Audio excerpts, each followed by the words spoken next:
আসসালামু আলাইকুম, welcome back to cooking studio.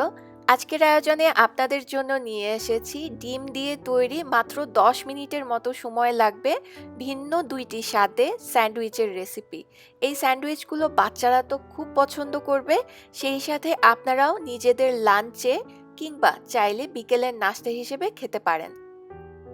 আমি প্রথমে ব্রেডগুলো টোস্ট করে নিচ্ছি। এর জন্য প্রায় আধা চা চামচের মতো আমি নিয়েছি বাটার। এখন এই বাটারটা মেল্ট হয়ে আসার পরে ব্রেডগুলোকে টোস্ট করে নিচ্ছি। আমি হোয়াইট ব্রেড ব্যবহার করছি, আপনারা ব্রাউন ব্রেডও ব্যবহার করতে পারেন। আর টোস্ট করার সময় আপনারা বাটারের পরিবর্তে চাইলে হালকা একটু তেল ব্রাশ করে নিতে পারেন প্যানে, আবার চাইলে টোস্টারেও টোস্ট করে নিতে পারেন ব্রেডগুলো। ডিমের স্যান্ডউইচের জন্য ডিম তো লাগবেই মাস্ট, আর এই ডিমগুলোকে আমি সিদ্ধ করে নিয়েছি। আমি এখানে দুটো সিদ্ধ ডিম নিয়েছি। এখন ছুরির সাহায্যে ডিমগুলোকে মাঝে থেকে কেটে ডিমের যে কুসুমটা আছে সেই কুসুমটা চামচের সাহায্যে ঠিক এভাবে করে আমি আলাদা করে নিচ্ছি। এবার সাদা অংশটা সরিয়ে নিলাম। এখন এই ডিমের কুসুমটাকে আমি ছোট ছোট করে ঝুরি করে নিচ্ছি। এবার এই পর্যায়ে এর মধ্যে আমি দিয়ে দিচ্ছি মেয়োনিজ। এখানে প্রায় 2.5 থেকে 3 টেবিল চামচের মতো মেয়োনিজ আছে। আপনারা স্বাদ অনুযায়ী মেয়োনিজটা কমিয়ে বা বাড়িয়ে দিতে পারেন। দিয়ে দিচ্ছি গোলমরিচের গুঁড়া, এখানে 1/4 চা চামচ ব্যবহার করেছি।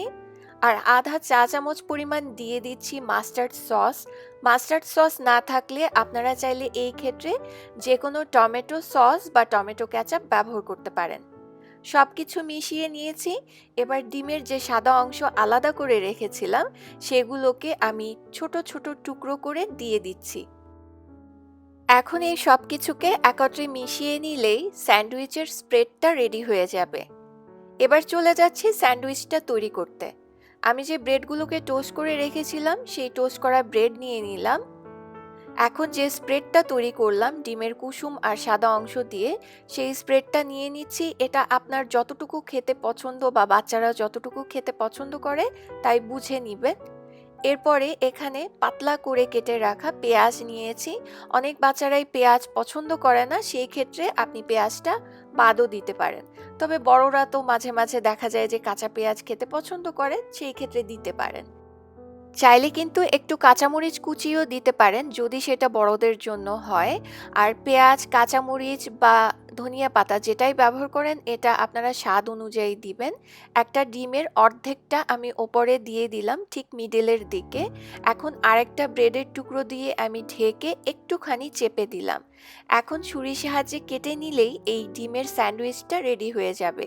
আর এটা কিন্তু কোরিয়ান স্টাইলের এগ স্যান্ডউইচ, যেটা কিনা কোরিয়ায় অনেক বেশি জনপ্রিয়। এখন তৈরি করছি আরেকটা স্যান্ডউইচ। এই ডিমের স্যান্ডউইচটার জন্য আমি যে স্প্রেডটা তৈরি করেছি সেটা নিয়ে নিলাম।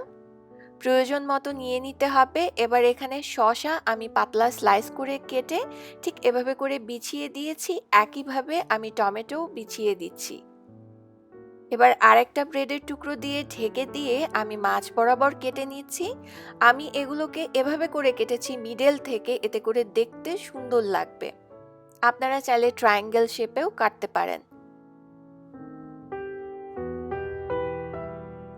দেখলেন তো কত অল্প উপকরণে অল্প সময়ে মজার দুটি ভিন্ন স্বাদে ডিমের স্যান্ডউইচ তৈরি করে ফেললাম। ঘরে অবশ্যই ট্রাই করবেন। ঘরের ছোট্ট সোনামণি থেকে আপনারা সবাই খুব পছন্দ করবেন, এটাই আশা করছি। সবাই খুব ভালো থাকবেন। আজ আর বাড়াচ্ছি না, বিদায় নিচ্ছি। আল্লাহ হাফেজ।